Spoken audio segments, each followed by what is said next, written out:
Bab 5. Cara agar tetap terpisah dari dunia. Kalian bukan bagian dari dunia. Yohanes 15 ayat 19. Paragraf 1. Pertanyaan. Apa yang Yesus khawatirkan pada malam sebelum kematiannya?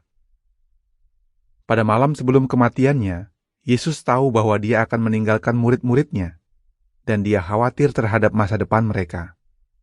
Dia berkata kepada mereka, "Kalian bukan bagian dari dunia." Yohanes 15 ayat 19. Kemudian, dia berdoa kepada Bapaknya, "Mereka bukan bagian dari dunia, seperti aku bukan bagian dari dunia." Yohanes 17 ayat 15 dan 16. Apa maksudnya? Paragraf 2. Pertanyaan. Apa yang Yesus maksudkan dengan kata dunia? Kata dunia di sini memaksudkan orang-orang yang tidak melayani Allah dan berada di bawah kuasa setan. Bagaimana agar kita tidak menjadi bagian dari dunia? Dalam bab ini, kita akan membahas beberapa caranya. Pertama, kita perlu tetap setia pada kerajaan Allah dan tetap netral, yang berarti tidak terlibat dalam urusan politik. Kita perlu melawan pikiran dunia. Kita perlu berpenampilan sederhana. Kita perlu punya pandangan yang benar tentang uang. Dan kita perlu memakai perlengkapan perang yang Allah sediakan bagi kita. Catatan nomor 16. Kenetralan. Jika kita netral, kita tidak akan terlibat dalam urusan politik. Umat Yehuwa mendukung kerajaan Allah. Kita meniru Yesus dengan tetap netral dalam urusan dunia. Yehuwa memerintahkan kita untuk taat kepada pemerintah dan para penguasa. Titus 3 ayat 1 dan 2. Tapi, hukum Allah juga berkata bahwa kita tidak boleh membunuh. Jadi, hati nurani orang Kristen tidak mengizinkan dia untuk ikut berperang. Jika seorang Kristen punya pilihan untuk melakukan tugas sipil sebagai ganti tugas militer, dia harus mempertimbangkan apakah hati nuraninya mengizinkan dia melakukannya atau tidak. Kita hanya menyembah Yehuwa karena dia adalah pencipta kita. Memang, kita menghormati lambang negara. Tapi, kita tidak akan memberi salut pada bendera atau menyanyikan lagu kebangsaan. Setiap hamba Yehuwa juga memutuskan sendiri untuk tidak memberikan suara saat pemilu, karena mereka sudah memilih pemerintahan Allah. Akhir catatan. Setia pada kerajaan Allah. Paragraf 3. Pertanyaan. Apa pandangan Yesus tentang politik? Saat di bumi, Yesus melihat bahwa manusia punya banyak masalah dan kehidupan mereka sulit. Dia benar-benar peduli kepada mereka dan ingin membantu mereka. Apakah dia melakukannya dengan menjadi pemimpin politik? Tidak. Yesus tahu bahwa yang sebenarnya orang-orang butuhkan adalah pemerintahan atau kerajaan Allah. Yesus akan menjadi raja dari kerajaan Allah, dan kerajaan itu adalah tema utama pelayanannya. Yesus tidak terlibat dalam urusan politik, dan dia selalu netral. Sewaktu menghadap gubernur Romawi Pontius Pilatus, dia berkata, "Kerajaan saya bukan bagian dari dunia ini." Yohanes 18 ayat 36. Murid-muridnya juga tetap netral. Buku On the Road to Civilization mengatakan bahwa orang Kristen pada abad pertama tidak mau memegang jabatan politik. Orang Kristen pada zaman sekarang pun begitu. Kita setia mendukung kerajaan Allah dan tetap netral dalam urusan politik. Paragraf 4. Pertanyaan. Dengan cara apa orang Kristen yang benar mendukung kerajaan Allah? Tugas duta besar adalah mewakili negara mereka di negeri lain. Jadi, mereka tidak akan terlibat dalam urusan politik negeri itu. Begitu juga dengan kaum terurap yang punya harapan untuk memerintah bersama Kristus di surga. Rasul Paulus menulis bahwa kaum terurap adalah duta-duta yang mewakili Kristus. 2 Korintus 5 ayat 20. Mereka mewakili pemerintahan Allah. Mereka tidak terlibat dalam masalah politik dan pemerintah di dunia ini. Sebaliknya, mereka membantu jutaan orang belajar tentang kerajaan Allah. orang-orang yang memiliki harapan hidup di dunia baru mendukung kaum terurap. Mereka disebut domba-domba lain, dan mereka juga tetap netral. Jelaslah, orang Kristen yang benar tidak mau terlibat dalam urusan politik. Yesaya 2 ayat 2-4 mengatakan, "Di hari-hari terakhir, gunung tempat rumah Yehuwa berada akan berdiri dengan kokoh melebihi puncak gunung-gunung dan ditinggikan melebihi bukit-bukit. Semua bangsa akan beramai-ramai ke sana. Banyak orang akan pergi dan berkata, 'Mari kita naik ke gunung Yehuwa, ke rumah Allahnya Yakub. Dia akan mengajar kita jalannya, dan kita akan mengikuti jalannya.' Akan ada hukum yang keluar dari Sion, dan firman Yehuwa dari Yerusalem. Dia akan menjadi hakim di antara bangsa-bangsa, dan meluruskan masalah bagi banyak bangsa. Pedang mereka akan mereka jadikan pisau bajak, dan tombak mereka jadi pisau pemangkas. Bangsa tidak akan mengangkat pedang melawan bangsa, dan mereka tidak akan belajar perang lagi." Paragraf 5. Pertanyaan. Mengapa orang Kristen tidak berperang? Orang Kristen yang benar menganggap sesama penyembah Yehuwa sebagai keluarga mereka. Mereka tetap bersatu meski berasal dari negeri atau latar belakang yang berbeda. Jika kita berperang, kita akan berperang melawan keluarga kita sendiri atau sesama penyembah Yehuwa, padahal Yesus memerintahkan kita untuk mengasihi mereka. Yesus bahkan memerintahkan murid-muridnya untuk mengasihi musuh-musuh mereka. Paragraf 6. Pertanyaan. Bagaimana sikap umat Yehuwa terhadap pemerintah?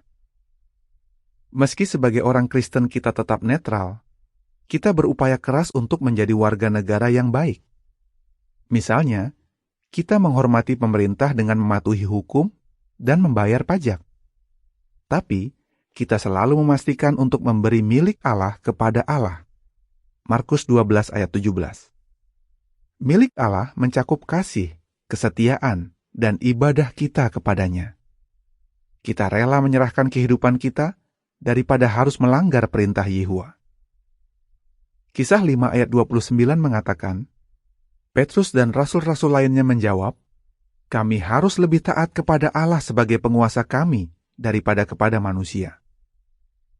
Roma 14 ayat 8 mengatakan, "Kalau kita hidup untuk Yehuwa, dan kalau kita mati untuk Yehuwa." Jadi, hidup atau mati, kita milik Yehuwa. Melawan pikiran dunia ini. Paragraf 7 dan 8. Pertanyaan A. Apa maksudnya pikiran dunia ini? Pertanyaan B. Apa pengaruh hal itu atas orang-orang? Agar tetap terpisah dari dunia setan, jangan biarkan pikiran dunia ini mengendalikan kita. Pikiran dunia ini adalah cara berpikir dan bertindak dari orang-orang yang tidak melayani Yehuwa. Dan pikiran ini berasal dari setan. Tapi, orang Kristen yang benar menolak hal ini.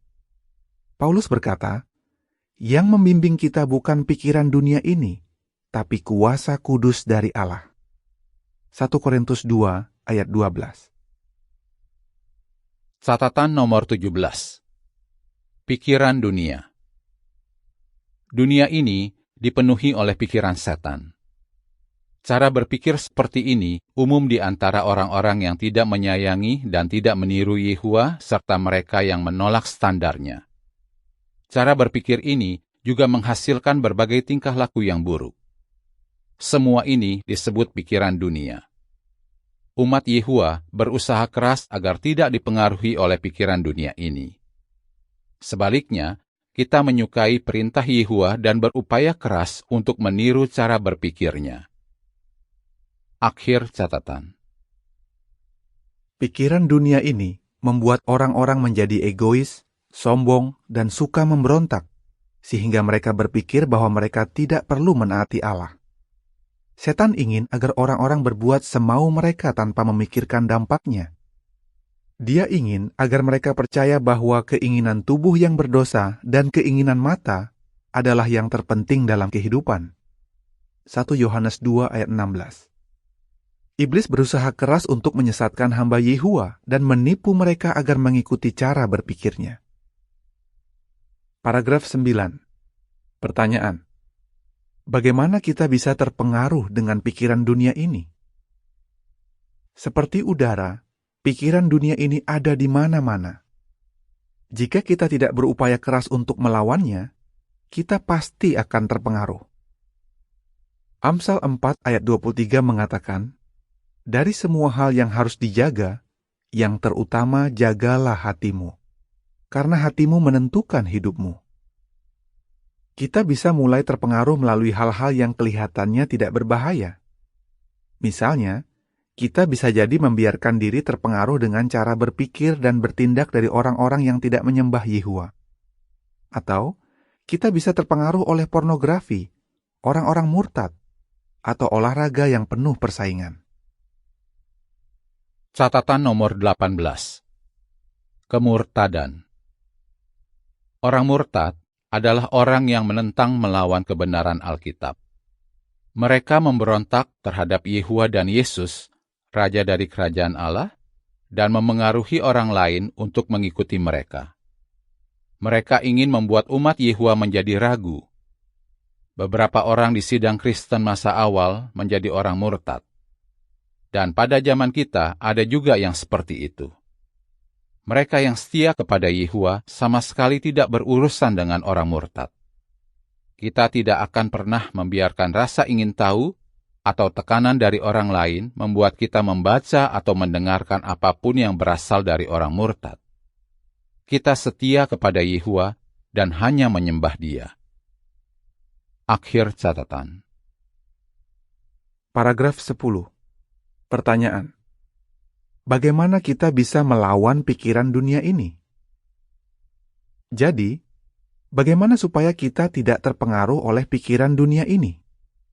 Kita perlu tetap akrab dengan Yehua dan mengikuti bimbingannya. Kita harus terus berdoa meminta kuasa kudus-Nya dan tetap sibuk melayaninya.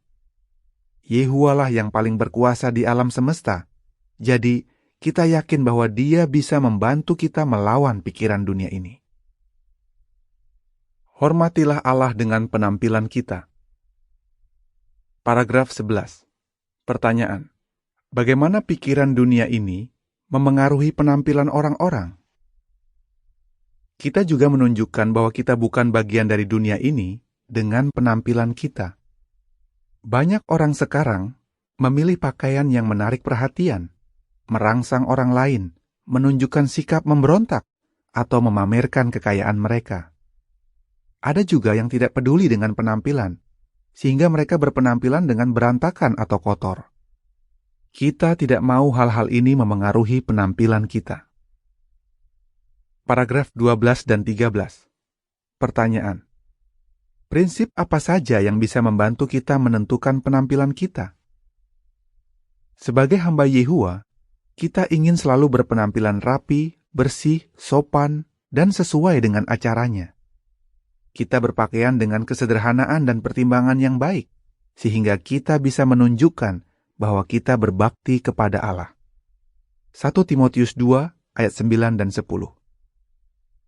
Penampilan kita bisa memengaruhi cara pandang orang lain terhadap Yehua dan umat-Nya. Kita ingin melakukan segala sesuatu demi kemuliaan Allah. 1 Korintus 10 ayat 31. Kesederhanaan mencakup menghargai perasaan dan pendapat orang lain. Jadi, sewaktu kita memilih pakaian dan menentukan penampilan kita, kita perlu ingat bahwa pilihan kita memengaruhi orang lain. Paragraf 14. Pertanyaan: pertanyaan apa yang bisa kita pikirkan sewaktu menentukan pakaian untuk kegiatan Kristen? Seperti apa pakaian kita sewaktu kita berhimpun atau berdinas? Apakah itu menarik terlalu banyak perhatian kepada diri kita? Apakah pakaian kita membuat orang lain canggung? Apakah kita merasa bahwa cara kita berpakaian adalah urusan kita sendiri, bukan urusan orang lain? Memang, kita ingin terlihat menarik, tapi yang benar-benar membuat kita menarik adalah sifat-sifat Kristen kita. Itulah yang Yehua lihat ketika Dia memperhatikan kita. Dia memperhatikan diri kita yang sebenarnya, yaitu kecantikan batin dalam diri yang sangat bernilai di mata Allah. 1 Petrus 3 ayat 3 dan 4. Paragraf 15. Pertanyaan: mengapa Yehua tidak mengatur segala sesuatu tentang cara kita berpenampilan? Yehua tidak memberi kita daftar terperinci tentang apa yang boleh dan tidak boleh kita pakai. Sebaliknya, Dia memberi kita prinsip Alkitab supaya kita bisa membuat keputusan dengan baik. Dia ingin agar keputusan yang kita buat, baik besar maupun kecil, didasarkan atas kasih kita kepadanya dan sesama. Markus 12 ayat 30 dan 31 mengatakan, "Dan kasihilah Yehova Allahmu dengan sepenuh hati, sepenuh jiwa, seluruh pikiran, dan seluruh kekuatanmu." Yang kedua, kasihilah sesamamu seperti dirimu sendiri. Tidak ada perintah lain yang lebih penting daripada kedua perintah itu. Penampilan umat Yehua di seluruh dunia berbeda-beda, tergantung dari kebudayaan mereka dan apa yang mereka sukai. Perbedaan ini indah dan menarik. Pandangan yang benar tentang uang. Paragraf 16. Pertanyaan A. Bagaimana pandangan dunia ini tentang uang berbeda dengan ajaran Yesus? Pertanyaan B. Pertanyaan apa yang bisa kita pikirkan? Setan ingin agar orang-orang berpikir bahwa yang bisa membuat mereka bahagia adalah uang dan harta benda. Tapi, umat Yehua tahu bahwa itu tidak benar. Kita percaya dengan kata-kata Yesus, sekalipun seseorang punya banyak harta, hartanya itu tidak memberinya kehidupan. Lukas 12 ayat 15. Uang tidak bisa membuat kita benar-benar bahagia. Itu tidak bisa memberi kita sahabat sejati, kedamaian pikiran yang sebenarnya, atau kehidupan abadi. Memang, kita butuh beberapa harta benda, dan kita ingin menikmati kehidupan. Tapi, Yesus mengajarkan bahwa kita akan bahagia jika kita memiliki hubungan yang baik dengan Allah dan jika ibadah kita menjadi hal yang terpenting dalam kehidupan kita. Pikirkanlah, apakah saya mulai terpengaruh dengan pandangan dunia tentang uang? Apakah saya selalu memikirkan dan membicarakan uang? Paragraf 17. Pertanyaan: apa manfaatnya jika kita menolak pandangan dunia tentang uang?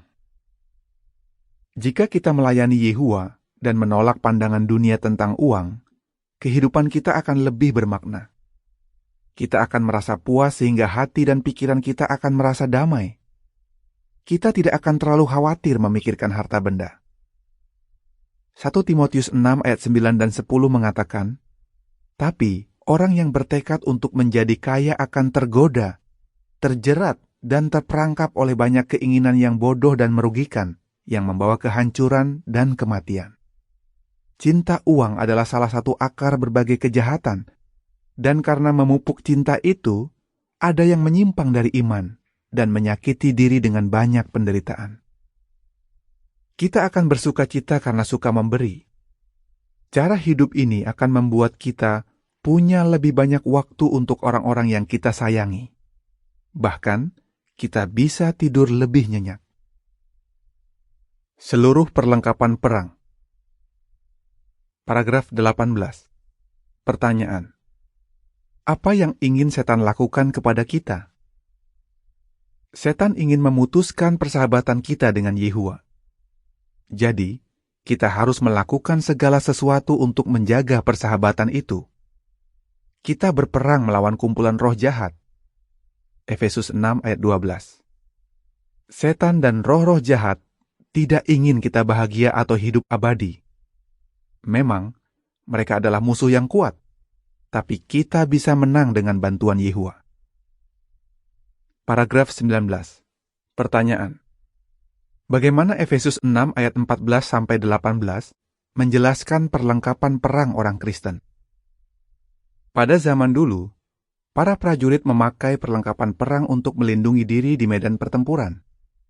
Demikian pula, kita harus memakai perlengkapan perang yang Yehua sediakan. Efesus 6 ayat 13. Perlengkapan ini akan melindungi kita.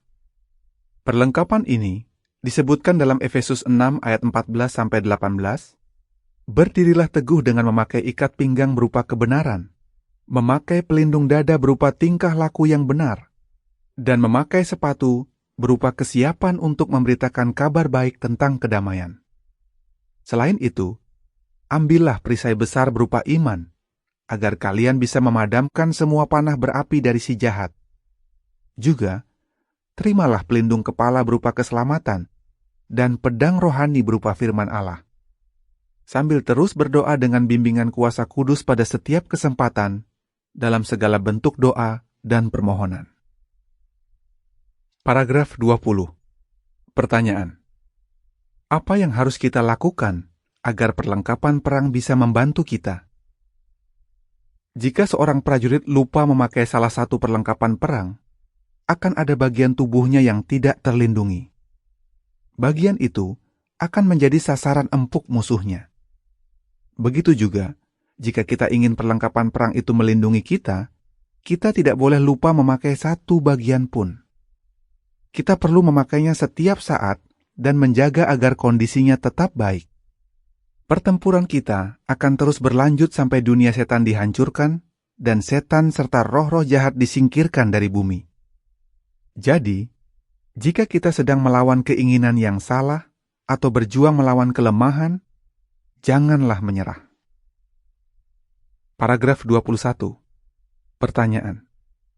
Bagaimana kita bisa menang dalam pertempuran kita? Setan jauh lebih kuat daripada kita. Tapi, jika Yehua membantu kita, kita bisa menang.